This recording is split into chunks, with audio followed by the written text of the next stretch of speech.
দেশের সর্বদক্ষিণের দ্বীপ Saint Martin. Cox's Bazar থেকে সমুদ্র পথে ৬ ঘন্টার জাহাজ যাত্রা শেষে দ্বীপটিতে পৌঁছান ভ্রমণ পিপাসুরা। সাগরের স্বচ্ছ নীল জলরাশি আর দ্বীপের অপরূপ সৌন্দর্যে মুগ্ধ সবাই।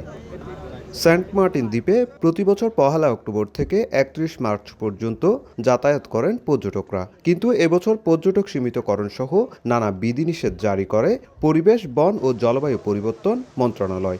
গত বছর নভেম্বর থেকে চলতি বছরের জানুয়ারি পর্যন্ত ভ্রমণ করা সম্ভব হলেও আগামী ফেব্রুয়ারি থেকে অক্টোবর পর্যন্ত দেশের একমাত্র প্রবাল দ্বীপে যেতে পারবেন না পর্যটকরা।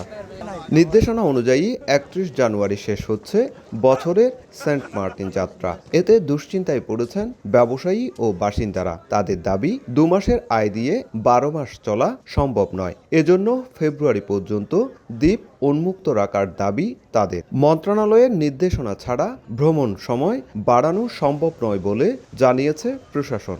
এখন পর্যন্ত সরকারের কাছ থেকে আমাদের কাছে কোনো নির্দেশনা আসেনি বর্ধিত করার বিষয়ে।